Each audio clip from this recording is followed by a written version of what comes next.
Okay, so we did correct the first page already. That one was out of 4, potentially 6 out of 4 because of that bonus. I made D a bonus in this case. Backside, we figured out the z-score. We told ourselves what it meant. Not that you didn't need to do it in this particular case. But remember, positive is above the mean, right? Above the mean. If it's negative, it's below the mean. And we're talking how many standard deviations. B, we figured out the percentage. C, we figured out the percentage of 2 sections, right? When it's like this or that, it could also be saying this and that. And what the approach I took here was to actually figure out the percentage from here to here and then subtract that from 1, which is the whole curve, which gave me the sections that I'm actually interested in. It saves you from having to do normal CDF twice, right?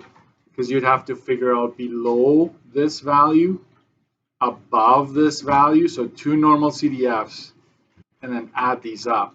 Whereas this method prevents you from having to do so, okay? I call this, if you want to say, this is the direct method, this is the indirect method, okay? The one where you figure out something that it's actually not asking you for, but you just use that to figure out the rest. And then D, if one would consider a population of 5,500 frogs, how many would be shorter than 20.1 millimeters or longer than 22.2 millimeters? So we're actually asking to make a prediction based on our answer above. Okay, so when you're basically making a prediction. You said that the probability that frogs are shorter than this or longer than that would be 55.76%. So your answer here, in a sense, is right to take the answer from C and just multiply it by the number of frogs. So we're now asking for a specific number, right? And that gives you 3,066.8, which is approximately 3,066 or 3,067 frogs are expected to, because now that we know the chances of that happening, you just multiply that by the actual number of, in this case, frogs. It could be families, households, number of athletes, people, right? Whatever the case, you still, because this is the probability, right? Likelihood or probability of that happening. Okay. So when it is actual discrete data, right? It's no longer probability or anything. It's like number of frogs. Then we do want to round, right, at the end. The lengths of bumblebee, poison dart frogs are also normally distributed. Bumblebee dart frogs with a length of 33.5 millimeters has a z-score of -1. And another bumblebee has a length of 38 millimeters, has a z-score of 2. Find the mean and standard deviation of the lengths of the bumblebee frog. I believe that this one you weren't ready for yet. Another one of those. So just follow, okay? I'm going to use this as a lesson here, but I will also include that in your notes. So what do we have here? This goes together. Remember, every value has its z-score, and that's what you're given here. Okay, so we can say, right, this is 0, 1, 2, 3. This would be -1, -2, -3, right? For that reason. And then this length puts you at a z-score of -1. So we would have this length be right here, 33.5. And a z-score of 2 would be right here. This would be 38.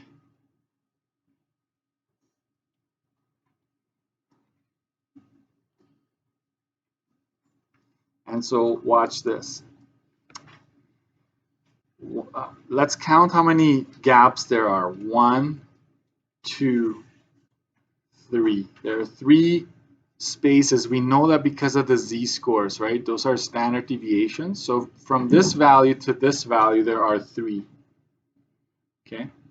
So to figure out the standard deviation, which is really the gap in between, to get standard deviation, we would go 38 minus 33.5 divided by the number of gaps in between them, which is 3. Because remember, the gap is the x scale, right? It's a consistent gap between from one value to the other. So we go like this. When you subtract these two, you get 4.5 divided by 3. So from here, we get that our standard deviation is 1.5 millimeters. Okay, 1.5 millimeters. Scratch, right? Like, what did you just do? Sorry, Mr. It will make more sense after today's lesson. I somehow missed the fact that this was on there. But this is how it works every time. If you're given any 2 values on the curve, subtract them, and divide it by the number of gaps that you find in between those 2 values. Right? It's let me give you an easier example. If I were to give you a y-axis, and I said this is 5 and this is 20, right? I'm going to ask you, like, what is the scale here? What's the scale? Some of you would probably go, well, let's try this. 10, 15, 20. It's 5. I can clearly see this, Mr. Dixon. I don't even need to do any math. But really, what you can also do is subtract them and divide it by the number of gaps. There's 3, right? So 15 divided by 3 is 5. So you've essentially found the scale. That's what standard deviation is on our normal distribution curve. Like, how much am I going up by when it comes to the actual values? We know z-score, you're going up by 1. No secret there. But for the actual, in this case, length of it, this is how you do it. And I will give you that in your notes, so don't panic too much. But now that we have this, I would give you a mark for that. You can actually now figure out your mean. Mean is right down the middle, this value right here. What are we, if we go to the right, we would have to do what with the standard deviation? This plus a standard deviation, right? So this would actually be 35 millimeters, right? We would add a standard deviation to that. So if you want to write this down, because I'm going to give it back to you, that way you can go, it will make sense later on, right? So I will do the work here. The mean would be 33.5 plus 1.5. That's 35 millimeters.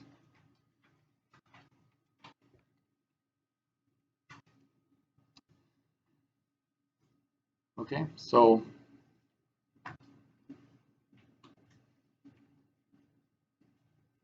another go at it.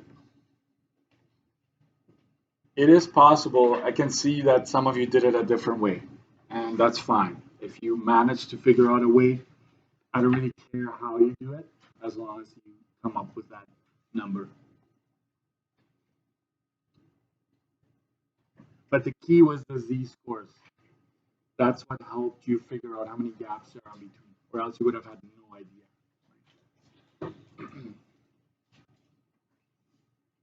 Okay,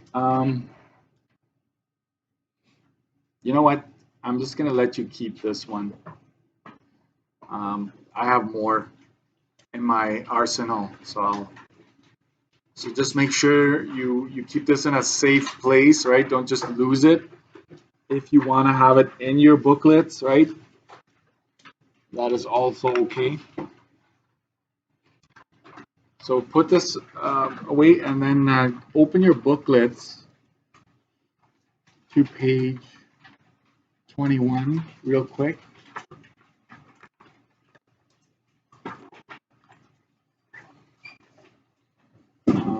I'm hoping that that you did the homework. So if I go to page, for you it's page 21. This is my older version of this. But we were talking about life expectancy of light bulbs. I'm guessing that if the homework is normally distributed, that 68% of you did the homework. That's my guess, right? So I asked you to answer these questions. A lot of it is the same as before, right? But you first started with your graph, but then I asked you to use technology to answer. Do not use the graph, right? And so first of all, 1410, how many bulbs last? The probability that a bulb will last less than this, 1410 isn't even on your curve, so you couldn't even have used the graph, right? But I do want you to see that they are related and that it should be close. You should be able to estimate with this and then confirm with the answer that you got. So we got that, and then the next one was probability that a bulb will last more than 1410 hours. You put your 1410 in the lower limit, 10,000 is the upper limit. In this case, you could have used 100,000, maybe would have been safer, but this is still good enough, right? So you found out that 88.49 lasted longer than 1410 hours. So this is less than 1410, greater than 1410. You should see that these two add up to 100%, right? Because greater than, less than, and I actually show you that this one could have been answered by just going 100% minus what you found in the previous question, and you get the same answer, right? So start to see that connection. What is the probability that a bulb will last more than 1550, right? Same as before, 20, 25. So a lot of these repeated. What's the probability that a bulb will last between two limits? This one is actually easier because you just plug it in there and you get your percentage. And then E, right? It switches from probability to if you produce this many light bulbs, right? How many would you expect to last between 1400 and 1600 hours?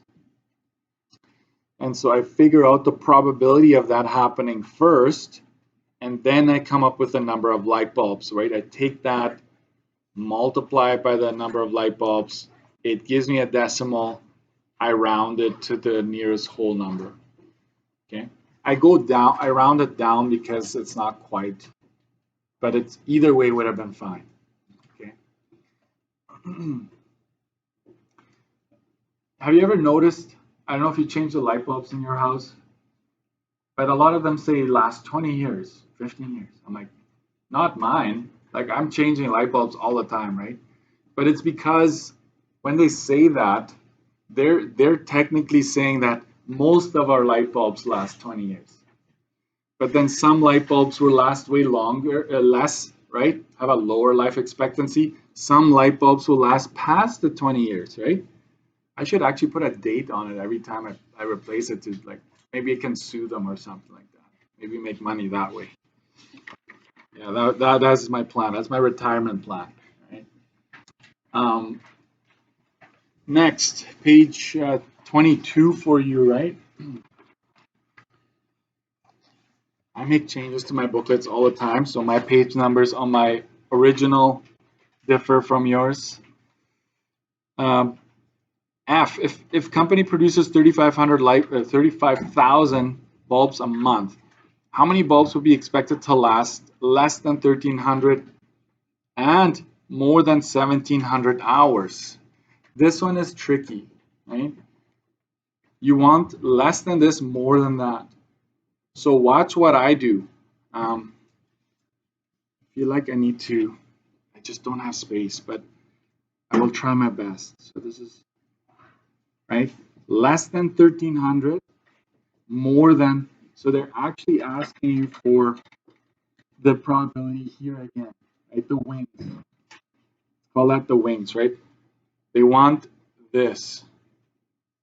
But what I do instead is I find the probability in between.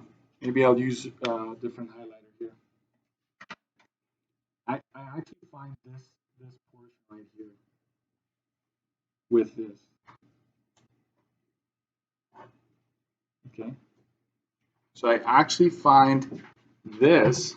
I find the percentage or the probability between the values, right, which is 99.23. And then I go 1 minus 99.23 to give me a very, very small probability of that happening. But then I just multiply it again. Once I find, that's green, guys. This is both greens together would be that. And then I multiply the amount of bulbs by that probability. So there's about 268 light bulbs that would fit that category. So not a whole lot because it's so rare, right? It's like by the wings, right? This is not drawn to scale. This is just explaining the idea of what I'm doing here. The z-score has a life expectancy, or what z-score, pardon, calculate this. So you just use your z-score. And I want you to know what it means. A light bulb that has a life expectancy of this many hours has a z-score of negative 2.8, and that means it will be 2.8 standard deviations below. There it is. Okay, that negative tells you that it's below the mean. Okay, what life expectancy? This is tricky, right? What life expectancy puts a light bulb in the top 5% in terms of life expectancy? Because of that, right, the top 5%, this should indicate that it means 5% is above the value we're interested in. So we want the 95, right? That's the one we actually want when we use inverse norms. There it is, right? Just make sure you turn that into a decimal. Standard deviation, sorry, mean, standard deviation. So this many hours, right? If you're at that many hours, it puts you in the top 5. Or above 95% of the data, right? You could have done the z-score as well. You could have gone 0.95 and then just 0.1. That would have given you the z-score if that's what the question asked. What life expectancy would have 45% of bulbs with a lower expectancy? It's actually giving you that. So inverse norm again. J, bless you. What did another company produces. So this is a different scenario. There's the mean, there's a standard deviation. Which bulb would you recommend? Explain, be very specific. Let me just peek on the previous page here. What was my mean on the 1500 and 75 hours, right? Compared to 1500 hours, my standard deviation was 75.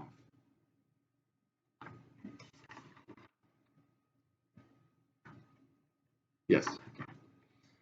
So answers will vary. You decide as long as you make references. I recommend the first company, although the life expectancy is lower, right? You have a lower average. It produces a bulb that have more consistent lifespan because it has a lower standard deviation. So don't just say higher mean, lower standard deviation. Tell me what that means in the context. Okay. And last but not least, okay, between what two values will 95% of bulbs last? I need you to understand that when you hear or see 95, you always want to make reference to the empirical rule, right? I gave you that at the very beginning. These three numbers mean something very specific. If you hear 95, if this is your average, you're considering the values that are 2 standard deviations to the left. So from here all the way to 2 standard deviations to the right. That's why we say plus or minus 2 standard deviations. So that should actually give you enough information.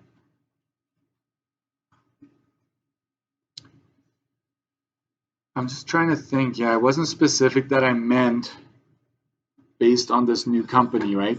But we know that this is 1600 and it's 150, so no, that's not right.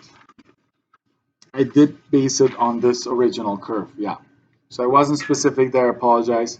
But it's between 1350 hours and 1650, right? You should know that it's within 2 standard deviations. Okay.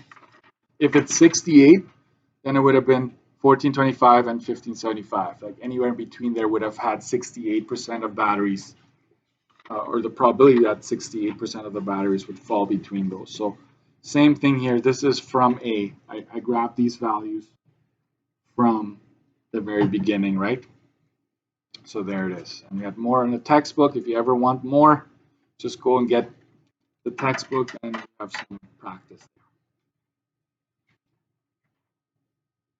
Okay, I hope this makes a little bit more sense than before.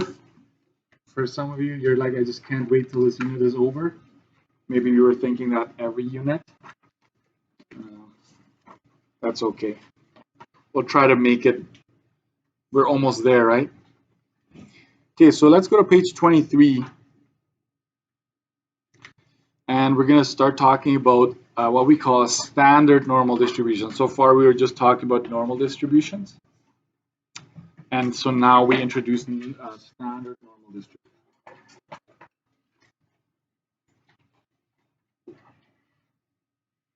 Okay, using z-scores to compare data from different sets. Okay, so make sure you have a pencil. I will use a red pen as well if you want one, or a blue, whatever, something with a different color just to point things out. Jay's final score in his class was 70%, with a class average of 75 and a standard deviation of 5. Jasmine's final score in her class was 60%, with a class average of 65 and a standard deviation of 7. Graph a normal distribution curve for both classes. Okay, so I'm going to do Jay's class here.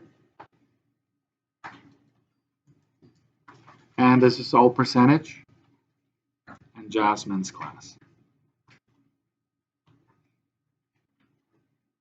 as a percentage. So we're going to try our best here. So Jay's class is a 75 average. So if it's normally distributed, somewhere in here, just grab this line right here. It stands out a bit more. And we put down 75 there. So this will be, we're going up by 5, right? So this is 80, 85, 90. So we're going to go up 3 standard deviations and down 3 standard deviations. So just count 5. Wherever you are, wherever 75 is, just count 5. We're actually drawing this to scale.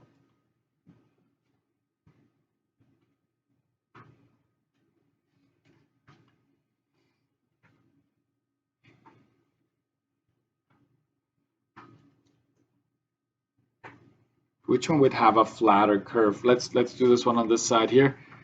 I'm going to go here somewhere. And the average for that class is 65. And I'm actually going to count 7 because that's my standard deviation. So I'm going to count the 5 and another 2. Mark that. That would put you at 72. Count another 7. That would put you at 79, right? So 1, 2, 3, 4, 5, 6, 7. Put you at 79. And we'll just leave it like that for now, even though it would have been nice another standard deviation. Doesn't quite fit. That's okay. Yeah, we'll just leave it like that. We go back to 65 and count 7 to the left.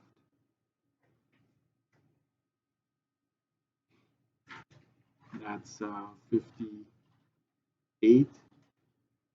1, 2, 3, 4, 5, 6, 7. I count 7, and that's 51%. Okay.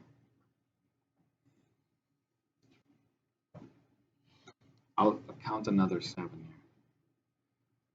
here.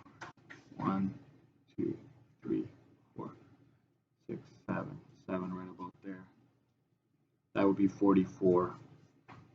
That's just completed. Why not? And I'm going to count 7 up here as well, which would be 86. Right? So 1, 2, 3, 5, 6, 7. That'd be 86. So I added a little bit to the line, left and right. Which one would have a flatter curve between the two? Standard deviation of 7, standard deviation of 5. 7 will be flatter, right? So let's just go to the average and make a point here, because that's where a tip will be of the hat, and then go over to the other side, 75, and just go a little bit higher, right? Just to try to make it as accurate as possible. And then just make your hat.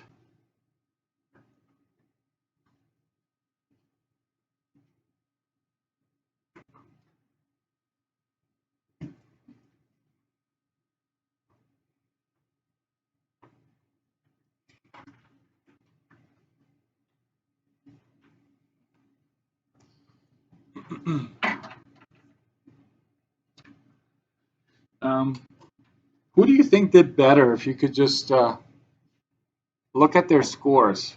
Jay 70%, Jasmine 60. At first glance, you'd be like, right?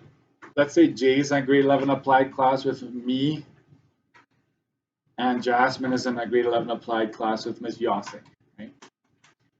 And so Jay would be tempted to say, hey, I did better than you, right? 70, you got 60, right? Not that you ever do that amongst yourselves, but it's actually not accurate to say that, because it's different classes, different sets, right? So what we do is we use the z-score to help us out. So let's just say that J is right there. J's score, we'd say that's J right there. And on this graph, a 60 would put you actually right there, because we drew it to scale. We know exactly where Jasmine would fall. It is accurate to say that both of them did below average, correct? Both of them are below the average of the class. So that wouldn't help us a whole lot to determine who did better. So what we need to do is we need to figure out the z-scores for both of them. How many standard deviations away from the mean are you? Who's the furthest away from the mean? Some of you are probably going to count and figure it out already. But here we go. Let's figure out the z-score. So for J, the z-score for J is take his score minus the average divided by the standard deviation. It's negative 5 over 3. Sorry, negative 5 over 5, my bad, which is negative 1. And you can tell that it's one standard deviation to the left, so that's not really a surprise. But for Jasmine, the z-score for her would be 60 minus 65 over 7. That gives you negative 5 over 7, which is negative 0.71. Who's farther from the mean between the two? It's actually J, right? J is a full standard deviation from the mean. Jasmine is only 0.71 from the mean. Okay, so J is farther away from the mean. Okay.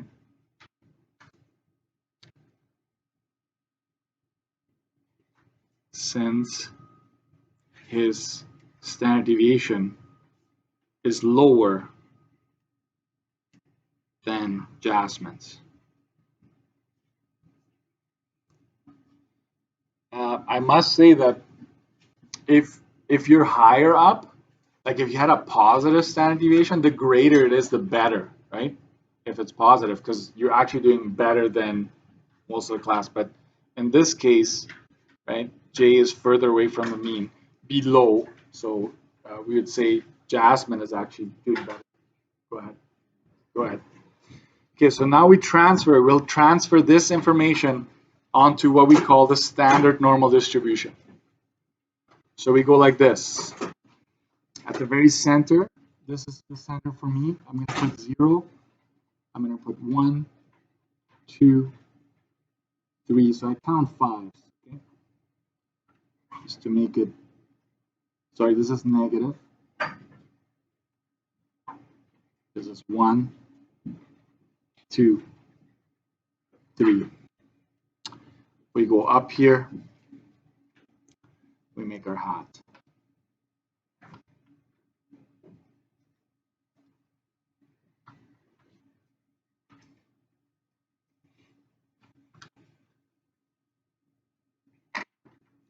And here we can clearly see J is there.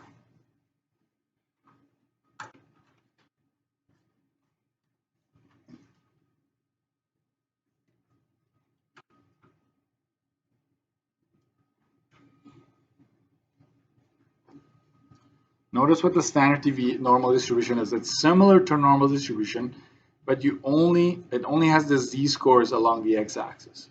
So you're standardizing everything. You're making everything kind of be on a level playing field to remove any biases. Because it could be that Ms. Yosik is just a lot harder in her marking, right? Tougher, maybe gives marks for homework and I don't, right? And so if you remove all of that, we kind of just look at, comparatively speaking, Jasmine actually did a little bit better, right? So it's kind of like comparing it to the rest of the class. And so Jasmine would be considered. Okay. Note, in this case, a greater z-score is better.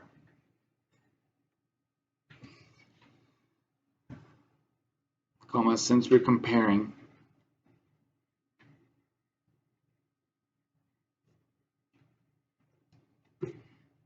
overall scores.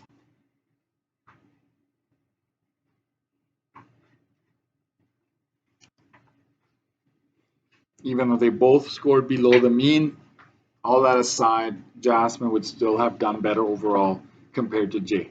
So that's how that goes.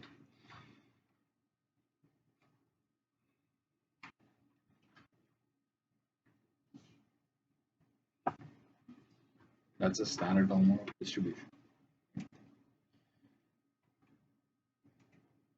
And next, we're going to go on. So if you want a little bit more homework on this, it's right there. This is textbook, okay? At the bottom there.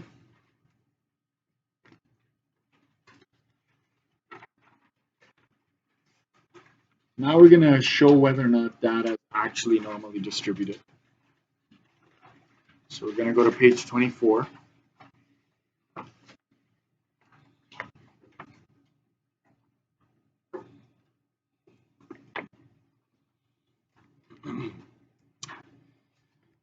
This is just a refresher, okay? Recall that if data is normally distributed, the following things are true.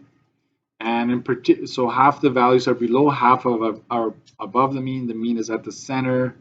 The graph will be symmetric, will be a bell curve, but this is important here for us. It follows that rule. This is also known as the empirical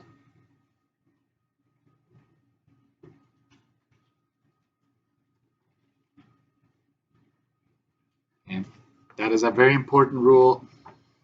I don't think you need that on your study sheet, but if you think you're going to forget, make sure you add that. And so here I have two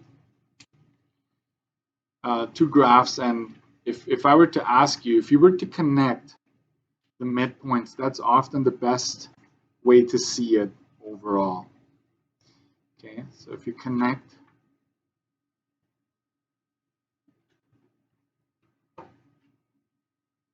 like that, and then take the other one and do the same, you should be able to see which one is symmetric compared to the other. Which one has a middle and seems to have the same amount on either side. Okay, and the middle, the average is usually the one that should dictate where the middle is. In this particular case, you would have to assume that the average would be higher up, right? It would be somewhere in here. So definitely not symmetric. In this particular here, if you did the average, you'd probably fall right about there. And you do have approximately half and half, right? So data isn't always going to be pretty perfect, you know, it's not always going to be a perfect hat, but we kind of look for the approximation. Is it close enough, right? Close enough. So here we go. Although, I'll just say this, although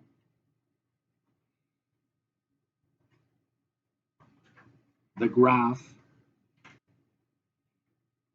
is not perfectly symmetrical,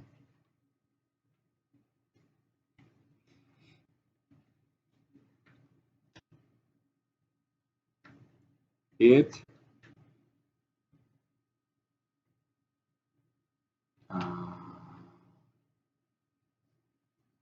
the word is escaping me. It approximates. Yeah, we'll just do that. It approximates a bell curve. Okay. We would have to check if it follows. This is the big one. 68, 95, 99.7. Right? So that's, we would have to check if it's going to follow that.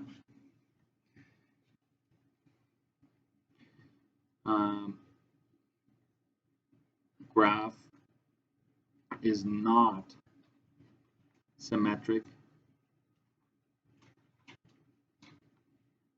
around the mean.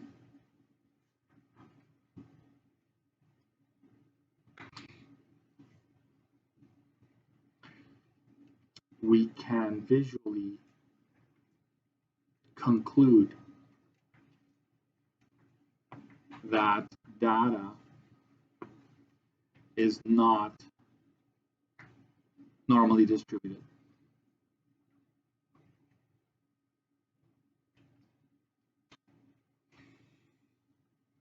You know what? I haven't done that in the past, but if you like, you should be able to estimate that the average would be right about here. Okay, that's the average. It's where most of the data is. So this is the tallest bar. So it's kind of pulling everything up. So if you were to add all the values that have been collected to make this graph, it would be about there. Whereas if you take this one here, this is the tallest bar, second tallest, it would be somewhere in here, right? The average would be somewhere in here. Which that's, I like to have, like, this is kind of where the average is expected to be. Is it symmetric around it? Does it have about the same slope around it? And we would have to check to make sure. So that's what we're going to do today. So it's going to be a lot of fun, guys, doing this one. And you know, when I say that, it's not necessarily the case, right? I enjoy them, but you don't always have to agree.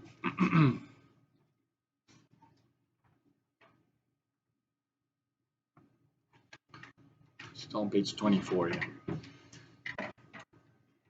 So just follow me here. Steps to show, this should be highlighted, right? Steps to show if data is normally distributed. So now we're going to say, you know what? Data isn't always normally distributed. How can we know, right? First step is determine the mean and the standard deviation. Sort data if possible. Next is draw a line. Label the center, right? Then go up 4 standard deviations, down 4 standard deviations. Why 4? Why not 3? Because sometimes some data falls actually below 3 or above 3. So that's why I do that. So will I change that? 1, 2, yeah. Sometimes we need 4. So just leave it like that. Create a frequency table. Okay. So draw a line and go up 4, down 4. That's similar to a number line. You'll see. Create a frequency table.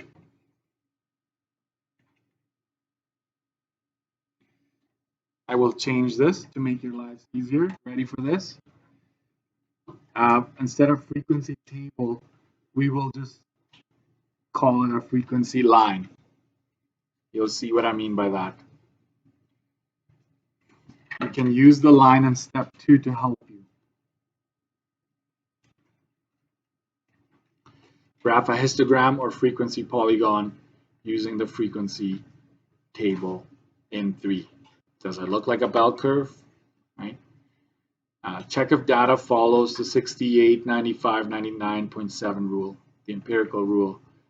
Right? Check to see if 68% of data falls within 1 standard deviation, 95 within 2, 99 within 3. If data is off by more than, here it is, if data is off by more than 5%, we say it does not follow the rule.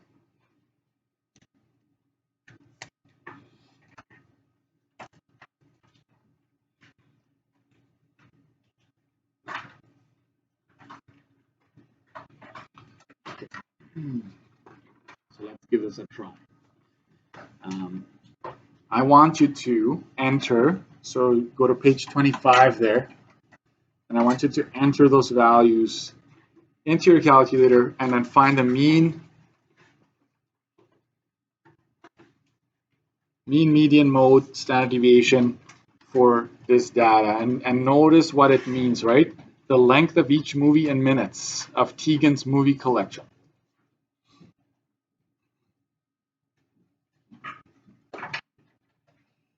Some of you might still have movies and DVDs at home, right? So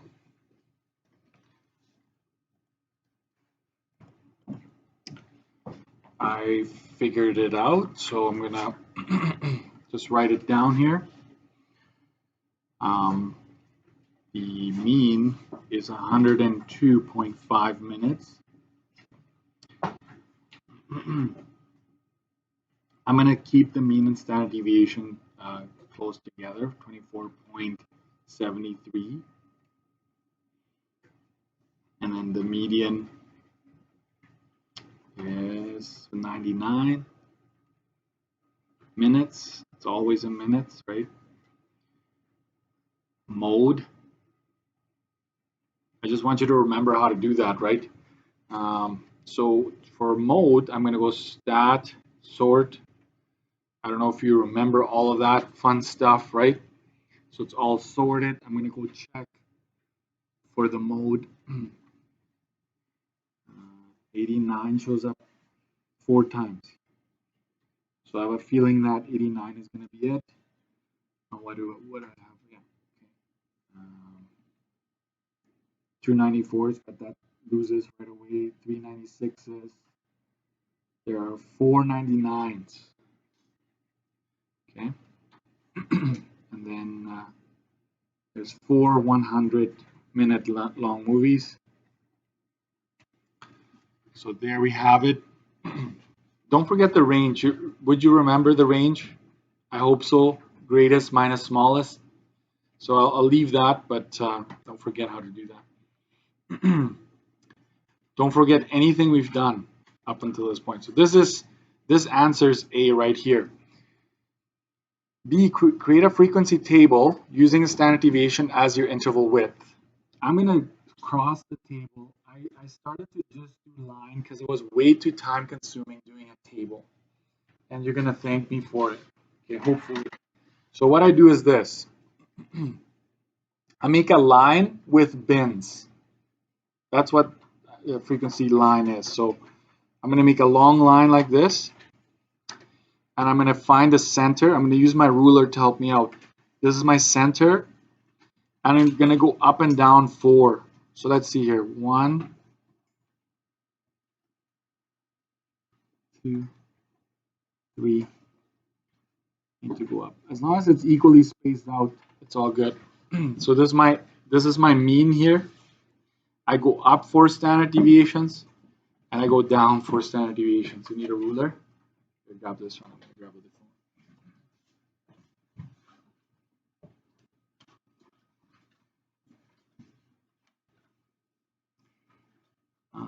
So I went up 2 centimeters every time. I'm going to go 2. You don't have to, but I like to have enough space. And it doesn't have to be drawn to, doesn't have to be super pretty. Okay, it just has to have the basics. So at the center, we have 102.5. Okay. And so you grab your calculator. Remember when we did, let me take you back to the beginning of this unit.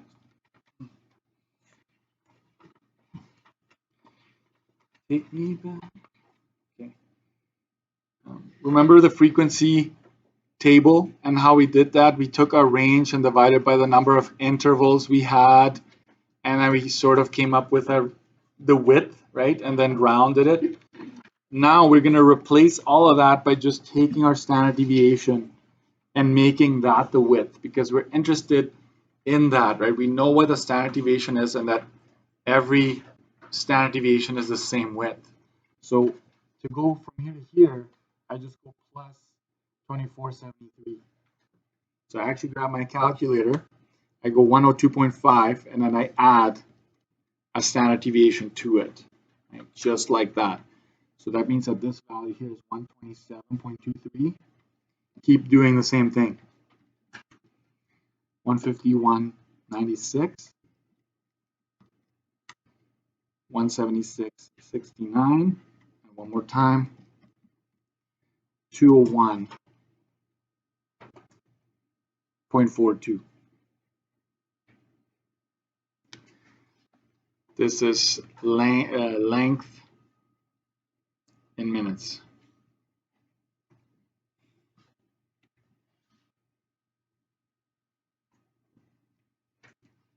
All right, and then we're going to do the same thing going down. This shouldn't take you that long. I'm just taking my time right now, so I'm going to go mean minus a standard deviation. So I'm just showing the arrow once, and I'm going to highlight the standard deviation later on. I'm going to highlight that and match it to the standard deviation we got up here, so you know where I got that number from. And so it's 77.77. Keep going. Oops. 53.04.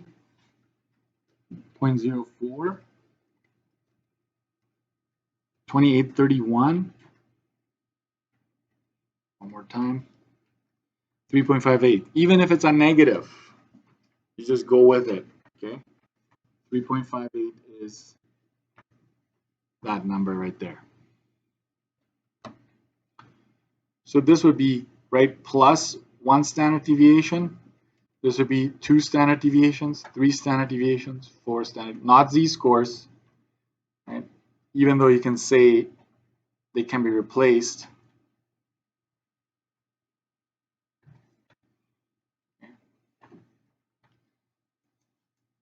So what am I saying? Okay, 102.5. If you wanted to go from here to 4 standard deviations to the left, you got to go minus 4 times whatever the standard deviation is, and you get to that, right?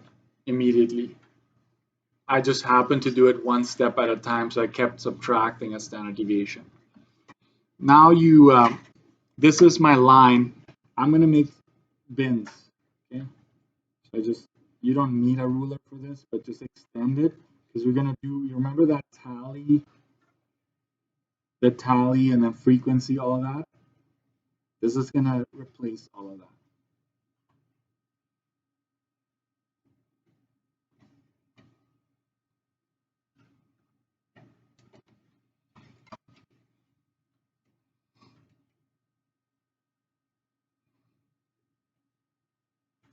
So grab your calculator. This is the fun part. I'm gonna ask you to do this right now. I'm gonna get you to go to your list, which is now hopefully sorted, and you're gonna put every value in the appropriate bin. Okay? So 25, where would that go? 25 is between this, right? So you put a line there. 73, you skip a bunch, right? 73 would be here, right? Between 53 and 77. 78, oh, that's already skipping. 78 would be here. 81, and so keep doing that. Keep filling up, and remember, when you have 5, you cross them out. These bins are going to get pretty full here, okay? So just keep doing that. Every value should have a place, right? So I did the first 3 already. So you got to keep going from 81 all the way down the list and put them in here. Don't worry if you get it wrong. Okay, I'll show you what the right answer is in a bit, but I want you to go through that process of putting them in the bin. Okay? So how about what? I hope less than 5 minutes. Okay. Go ahead and do that. So I don't know about you, but here we go. Between 77 and 102, which is our mean, there's 34 in there. Is that what you got? So technically,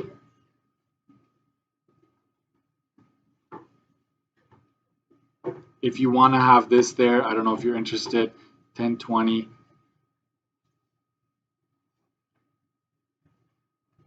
30, and then another 4. So there's 34 in there. I like to actually put a number down later on. And then we have 7 in here. 5, 6, 7. Are we good? And then we have, I got to be careful here. Between 127 151, there's 3 in there. Between 151 and 170, there's 3 as well. And there was a loner out here, right? We didn't need anything past here, but as you can tell, if this is your mean, 1, 2, 3 standard deviations didn't quite cut it. That's why I did the 4th, because these are called outliers. Okay, outlier, outlier. Okay. Usually when it's past the 3rd standard deviation, so when we're organizing and collecting, we want to make a box for the outliers, right? That's basically what you're trying to do there. Okay, so now let me just do this real quick here. Where did I get this number from? And the answer is right here. Okay, I hope you see that it's the standard deviation that we use to make this thing, right? And the mean obviously goes right there. That was my starting point, right? This is sort of like, right? That cuts everything in half, sort of. That's what we want. If it's normally distributed, you'll have half and half. You can kind of tell it's not happening, right? You see that it's not, like, it's way off, right? So as you do this, you should see a pattern. You kind of should predict what's going to happen. So we're going to skip the histogram. I'm just going to get you straight to here. Are they normally distributed? So D, we need to check. Okay, so plus or minus 1 standard deviation. Okay, we check. How many movies are there? Anybody pay attention to that? What was N earlier? 50, yeah. I actually tell students always check what did you get here. Because 5 times 10, there's 50, right? So that way you make sure if that's 49, you missed one. If it's 51, you double, right? So you don't want to make that mistake. So anyways, we need to see that out of the 50 movies, how many fell into that category? We want 68% if possible, right? So what we're going to do is we're going to say within 1 standard deviation, we have 34 and 7. You got to add 1 to either side. So 34 plus 7, and that gives you 41 out of 50. 41 out of 50 movies fall within 1 standard deviation. I have so many highlighters now, I can go to town, right? Where are these numbers coming from? They're coming from here, right? 1 standard deviation. Okay. This turns out to be, if you divide this and times it by 100, that's 82%. Versus, I always go versus, what is it supposed to be? It's supposed to be 68.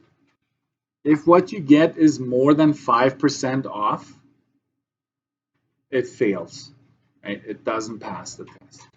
I have that in the notes. It's a little small in the steps, right? It's way more than 5% off, right? Fails. Fails since it is off by more than 5%. So we give it a 5% kind of grace. If it fails, then you're done. So technically we're done here, but I want to show you this because you need to keep checking. Okay, plus or minus 2 standard deviations. What would that be? We still consider the 50 movies or 100 movies, whatever there are, but 2 standard deviations. So I have highlighters, right? So I'm going to actually go on my line here and say, hey, I'm going to consider everything from here to here now. So you've got the 1 plus the 34 plus the 7, right? 1, 34, 7 plus 3. Okay, so that's 10 here, 44, 45. 45 out of 50. That is, if you divide that, that's 95%. Nope, 90, my bad. Versus 95%. It actually passes. It passes the test. Okay? It's within 5%, so you're good. Plus or minus 3 standard deviations. That's my other highlighter. This one. I'm going to use this one. It's usually everything. Most of the time it's everything. But not always. So basically it's 0 plus 1 plus 34 plus 7 plus 3 plus another 3, right? This one here. So anything from this one to this one, I'm going 3 standard deviations across, which is 6 boxes, right? 7, 3, and 3 divided by 50. And that is 48 divided by 50, which is 96%. Versus, what is the last one? It's supposed to be 99.7, right? This will definitely pass as well. But this is the culprit right here. This is the reason that we will say that it's not normally distributed. As soon as one of them fails, it's over, right? You're like, why did we keep going? Because sometimes the first one will pass, but the second one will fail. The third one usually doesn't fail because it is going to be 99 or in the 98, something like that. But the first two are usually the ones that fail. So therefore, data is not normally distributed.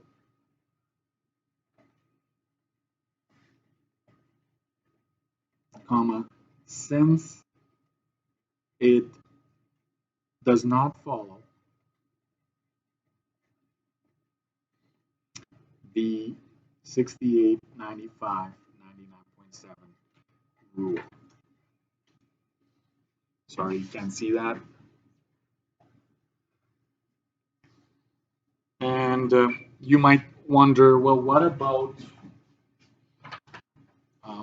the histogram is so why didn't we do it? I will show you examples where we do draw a histogram, and the secret is not so secret, but I would actually use these as the x-axis, right? And then I would have frequency along the y, and it's basically recreating this. But for now, I just wanted you to focus on this. So homework, guys, I only asked you to do 2 questions like this, not as many numbers. And it's page 12. Page 12 in the workbook.